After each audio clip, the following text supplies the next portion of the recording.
പ്രതിപക്ഷ നേതാവായതിനു പിന്നാലെ രാഹുലിനെ തേടി വരുന്ന നവംബറിൽ തെരഞ്ഞെടുപ്പ് നടക്കാനിരിക്കുന്ന അമേരിക്കയിൽ നിന്ന് വൈസ് പ്രസിഡന്റിന്റെ ഒരു ഫോൺ കോൾ എത്തുകയാണ്.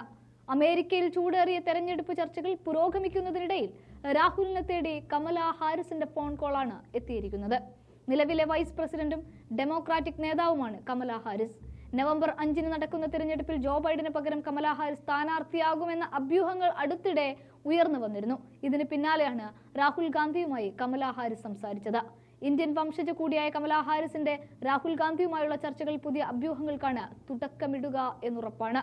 നിലവിൽ US പ്രസിഡന്റ് തെരഞ്ഞെടുപ്പിൽ ജോ ബൈഡന്റെ സ്ഥാനാർത്ഥിത്വം ഏറെ വെല്ലുവിളികൾ നേരിടുന്ന സാഹചര്യമാണുള്ളത്.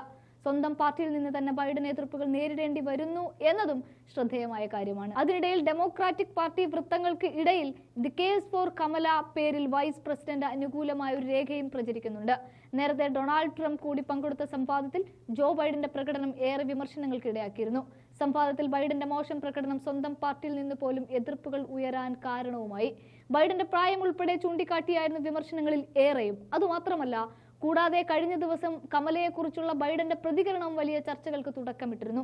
കമലാ ഹാരിസിന് രാജ്യത്തെ നയിക്കാൻ യോഗ്യത ഉണ്ടെന്നായിരുന്നു ജോ ബൈഡൻ ചോദ്യങ്ങളോട് പ്രതികരിച്ചത്. തുടക്കം മുതൽ എനിക്ക് അതിനെക്കുറിച്ച് സംശയങ്ങൾ ഒന്നുമില്ലായിരുന്നു. പ്രസിഡന്റ് ആകാനുള്ള യോഗ്യത അവർക്കുണ്ട്, അതുകൊണ്ടാണ് ഞാൻ അവരെ തിരഞ്ഞെടുത്തത് എന്നായിരുന്നു ബൈഡൻ വാർത്താ സമ്മേളനത്തിൽ പറഞ്ഞത്. 59-കാരിയായ കമലാ ഹാരിസ് US വൈസ് പ്രസിഡന്റായി തിരഞ്ഞെടുക്കപ്പെടുന്ന ആദ്യത്തെ വനിതയും ആദ്യത്തെ കറുത്ത അമേരിക്കക്കാരിയും ആദ്യത്തെ ദക്ഷിണേന്ത്യൻ അമേരിക്കക്കാരിയുമാണ്.